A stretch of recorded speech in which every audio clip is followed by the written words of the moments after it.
Marami man ang ating mga pagkakaiba, sa salita at kultura'y damdamin nagkakaisa. Halina't balikan natin ang nakaraan, mga kwento'y pakinggan na wika ng sanggandaan. Nagkakaiba sa kultura, nagkakaisa sa diwa at pag-ibig ng ating bansa. Kakaiba sa itsura, gamitin natin ang tulay sa pagkakaisa ng pagkakaiba. Umaagos, dumadaloy, nagbabago na buhay. Wika'y magsisilbing tulay, o pailog o sa dagat, bundok at kapatagan. Wika'y magsisilbing tulay.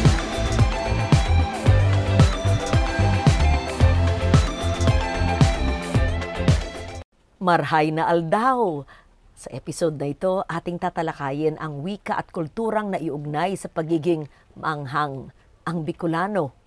Kagaya ng samot-saring lasa na ating matitikman sa kanilang mga putahe. Ang wikang Bicolano ay lalong nahitik sa yaman mula sa iba't ibang mga impluensya na nagpayabong dito. Ako si Danilyn Barrientos, taga Malinaw, Albay. Ang sakuyang lingwahe ay Bicol. Ako po si John Michael Garrido Cuela, dumakula sa San Vicente, Camarines Norte. At ako po ay Sarong Bicolano. Ako si Mary Franz Gratil, nag-ierok sa Minalaba, Camarines. Ako si Elaine Bernadette Tataraman ko Albina, ay tubong Catanduanes. Ako ay Bicolana. Kaming mga Ako si Rod Campo, tubong Masbate City, Masbate. Ako si Joy Maria Galdo, tubong Susaganan.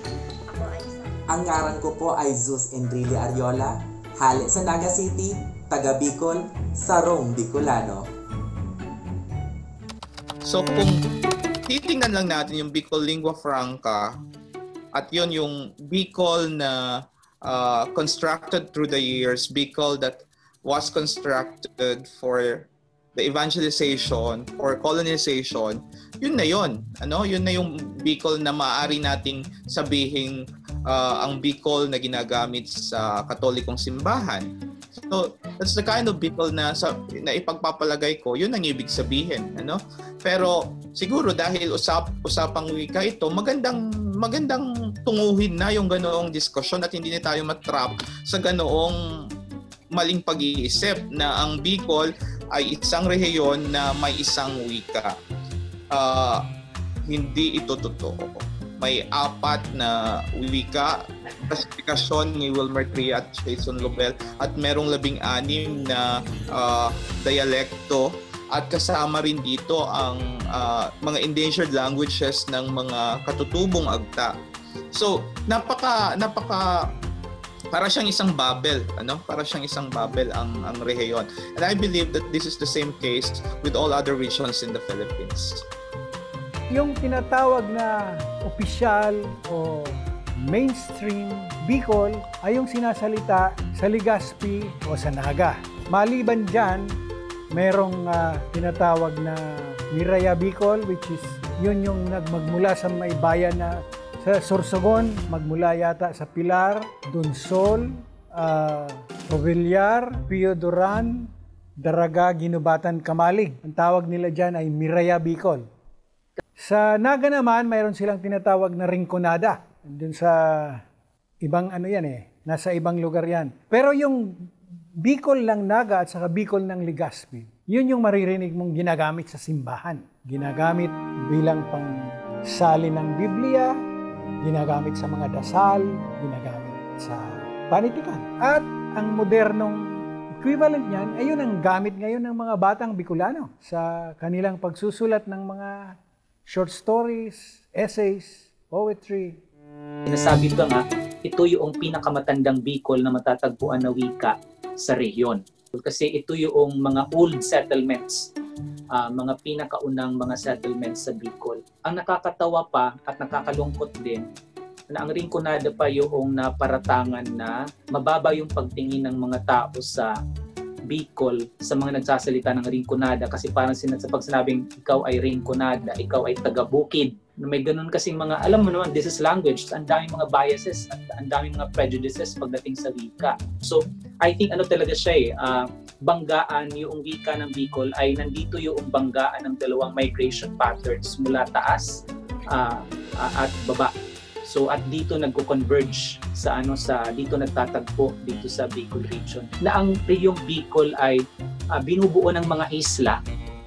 At ang mga islang ito, 'di ba, alam niyo naman siguro sa arkeolohiya, ang mga isla ay hindi magkakahiwalay. In fact, kung pag-aaralan talaga natin ng kasaysayan, ang mga isla pa nga ang magkakakonekta, magkakaugnay dahil nga noon ang transportasyon talaga ng mga tao ay sa pamamagitan ng tubig.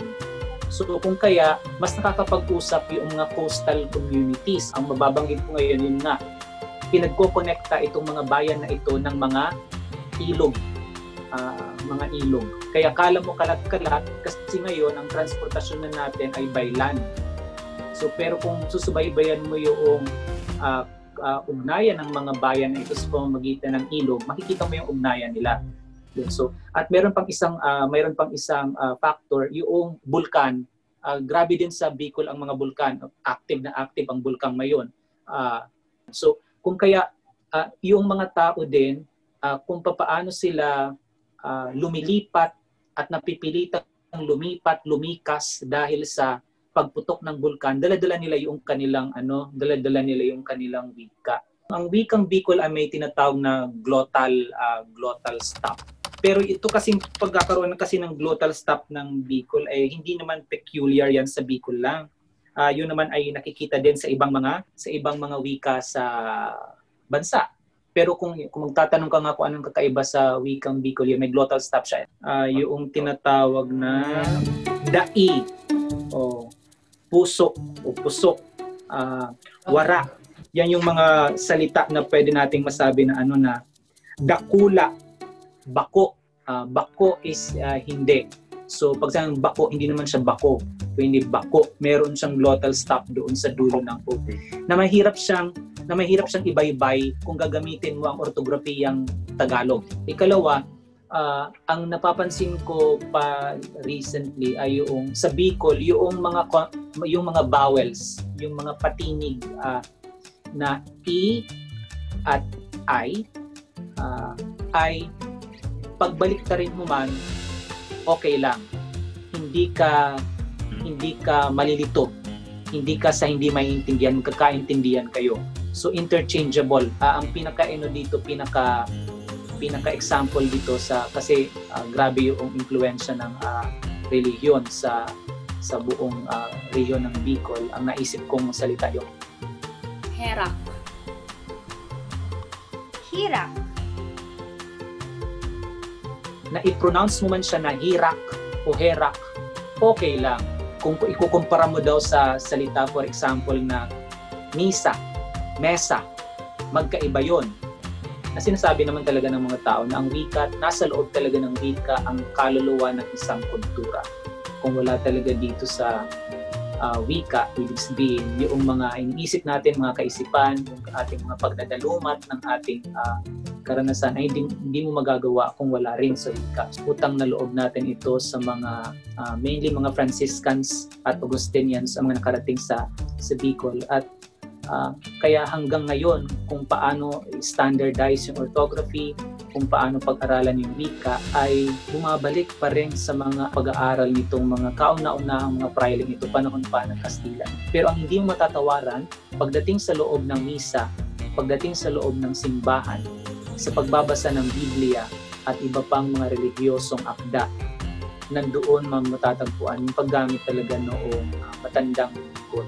So doon na po-preserve Sa Bicol ang alam niyo lang kasi sa Bicol ay yung celebration ng Peña Francia Fiesta. Pero bukod, alam mo ba sa Peña Francia Fiesta, may dalawa pang ibang fiesta sa Bicol na umiikot sa mga imahen din ng Birhen Maria. Meron ka pang Birhen ng Salvacion sa Albay at meron ka pang Birhen ng Angustia na sineselebrate naman sa Nabwa. Lesser known of the Peña Francia Fiesta, pero matutuklasan mo dito grabe yung veneration, yung pagsamba sa Birhen Maria dito sa region na ito.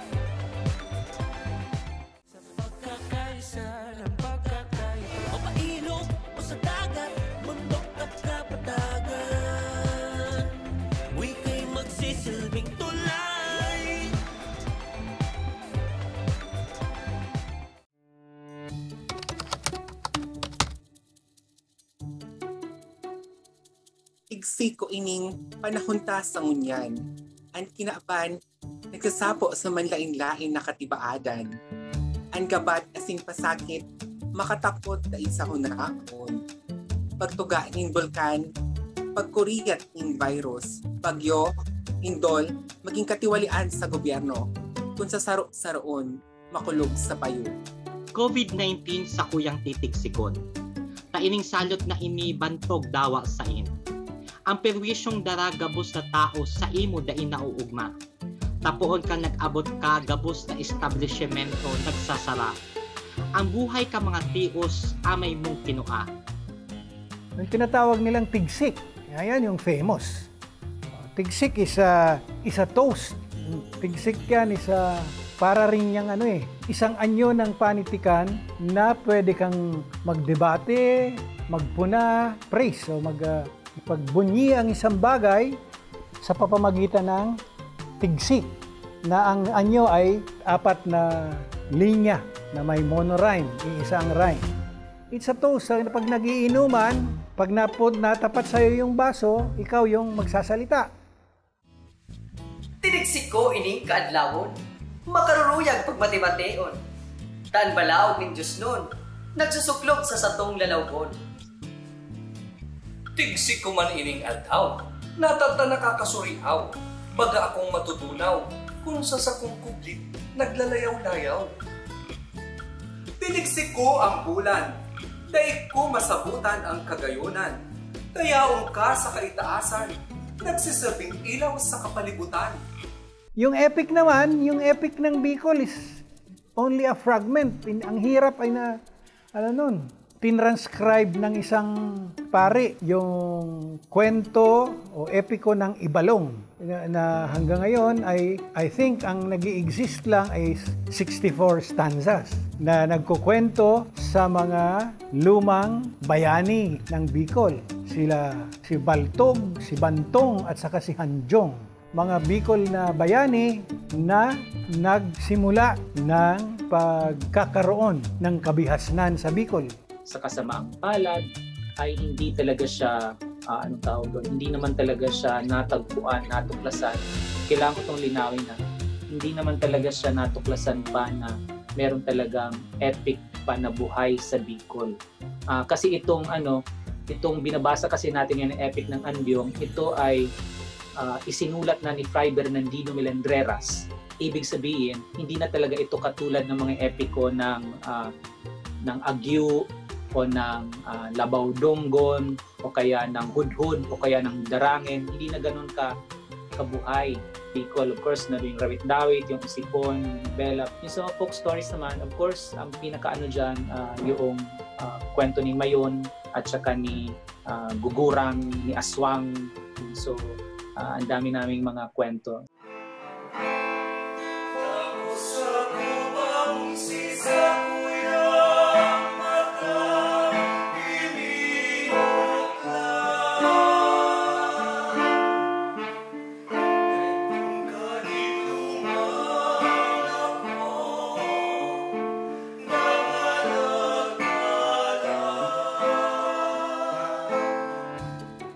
I have to stress na ang Sarong Banggi ay hindi awiting bayan. Itong si Sarong Banggi, hindi, ang composer niyan ay si Potenciano Gregorio at kinompose niya ito specifically para kantahin sa exposition na dadalhin sana sa Amerika. And along the way, hindi siya nakarating kasi namatay siya. doon sa sea voyage. At ang natira na lang itong kantang Sarong Banggi. Pero hindi naman ibig sabihin na walang mga awiting bayan sa Bicol. Dahil mga awiting bayan dyan. Kung napanood nyo yung pelikula kong Debosyon, ang dami kong ipinasok doon ng mga ibang mga awiting bayan na hindi Sarong Banggi. Doon sa pelikula kong Debosyon, mas kinanta ko yung Marasa Pabaya. Marasa Pabaya namumutan, tadai ka na herak sa kungunyan. Ayon sa alamat, laso ng pana ni Pagtuga ang lumikha sa bulkan. Libingan ng dalagang namatay sa isang digmaan. Ngayon, ano ang tutubo sa paanan ng Mayon gayong nagiging malawak na itong sementeryo ng abo ng tao? Manganganak kaya ito? Tinitigan ko ang nakangangang bulkan. Binalot ng ulap at ng sariling usok ang tuktok. Gatas sa labi, baka sakali. Magpakita ng may silbi ang kamera. Sa ilang retrato na ibinebenta ng mga bata sa Kagsawa, lusaw na tae ang nagliliyab na lava. Dumadalo pababa. Matandang nagnganganga ayon naman sa isang makata. Sa isang postcard na nakita ko sa Antigo Mercado, kapag sa malayo, isa siyang magandang sikyong nakatanod. Handa sa pagkapkap, naghihintay sa iyong pagpasok. Mayon, by Christian Sendon Cordero. Meron ngayong pagtatangka ang mga Bicolano na tanggalin na yung, hindi matanggalin, na huwag na lamang panatilihing relihiyoso ang panitikan at paggamit ng wika sa Bicol at gawin ng ipasok na isabay na sa agos ng kontemporanyong lipunan. At dito nga, kaya nga pinupush ko talaga sa inyo yung mga writers groups ngayon na grabe yung efforts talaga nila na i-push yung contemporaneity. Sa itsura, gamitin natin ang tulay sa pagkakaisa ng pagkakaiba. O pailog o sa dagat, bundok at kapatagan, wika'y magsisilbing tulay sa pagkakaisa ng pagkakaiba. O pailog o sa dagat, bundok at kapatagan, wika'y magsisilbing tulay.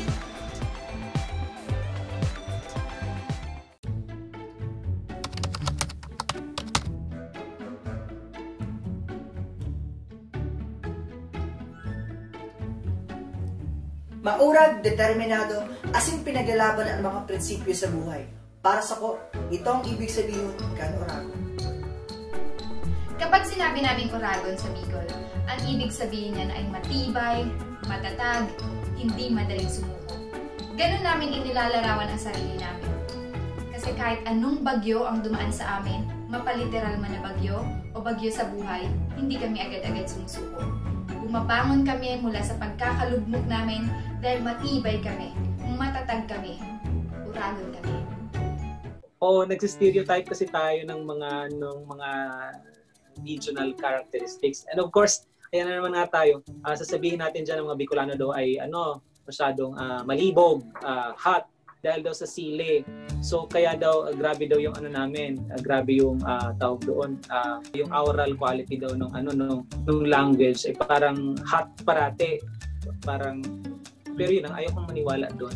Nauuso ngayon yung Bicol word na Oragon. Hindi ko gusto. Kasi sa amin, pag sinabing Oragon, ang implikasyon ay mayabang ka, Oragon ka, hambog. Na ewan ba pagdating dito sa Metro Manila, dito sa Katagalugan, ang Oragon ay parang naging positive value. Again, may kinalaman dyan sa pagiging madahas, pagiging marahas ng language, mapusok, mainit ng language, ng pagiging Oragon. Pero yun na nga, ewan kung bakit. Pinag-usapan namin ng isang buwan yan, mga kausap kung bakit kaya na mainstream dito sa Manila yung Oragon as a positive as a positive trait. Sa amin, pag tinawag kang uragon, magbubugbugan na kayo. Dalawang uragon? Magka-partners. Talaga? Yeah! Maroon! Talaga, idol. Kahit sa pera, uragon ka talaga. Kunting lamig. Kunting lamig, Manoy. Oh, takbo na bago uminit ang ulo ko. Panata mo isa. Sige, panata mo! Wag. Madedisgrasya ka, Noy. Noy, hinay-hinay lang. Baka isipin ng mga kalapit kwarto, lumilindol dito. For example, si Eddie Garcia na taga Sorsogon, siya ang nagdala ng salitang gurang sa Tagalog at saka manoy. Kasi si Eddie Garcia bilang isang Bicolanong aktor, pinapasok niya parati sa kanyang mga pelikula, kanyang pagiging Bicolano at na-associate niya sa kanyang sarili yung kanyang pagiging uragon. Ang tawag si Eddie Garcia bilang si Manoy, euphemism for the ari ng lalaki. It is a word that has gained so many meanings over the years.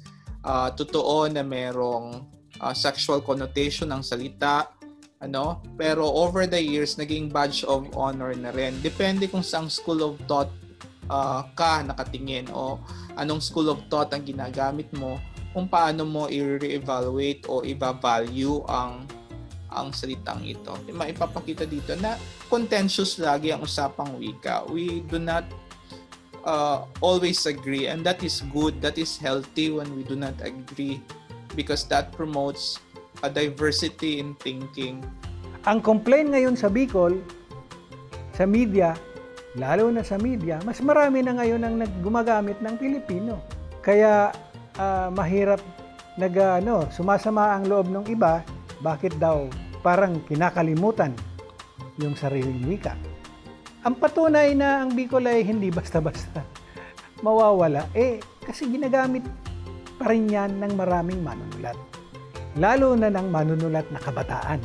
Ang sining ng pagsusulat ay dapat habang tumatanda ka, dapat humuhusay ka. Ganon din ang palagay ko ang wika, ang lengguwahe. Habang yumayaman, habang umiiral yan, hindi naman tumatanda dahil mas mahaba ang buhay ng wika kaysa isang individual na tao. So habang umiiral ang isang wika, gumagaling yan. A culture that is incestuous dies. Yung genetic makeup niyan mahina. Ganon din yung wika natin. I will stretch the limits and possibilities of my language until I see that wall. Hanggang sa makita ko ang pader na maaari na akong huminto sa aking pagsusulat. Pero hanggat kaya ko na magsulat at isipin na ito'y nobelang Bicol, ito'y pelikulang Bicol, ito'y tulang Bicol, gagawin ko yon. Ibang-iba pa lang naging pag-usbong ng wikang Bicolano dahil sa natatangi nitong geografiya at lokasyon na siya rin nagbigay ng kakaibang lasa sa kanilang mga salita. Tayo naman ay babaybay sa Kabisayaan. Sa susunod nating episode, ating alamin ang tungkol sa wika naming mga taga-Antique, ang Kinaray-a, at ang tila anak ng wika nito, ang Hiligaynon. Ako po si Loren Legarda, ay Inday Loren. Huwag palagpasin ang pagkakataon, ngayon na ang panahon. May palaganap ating wika sa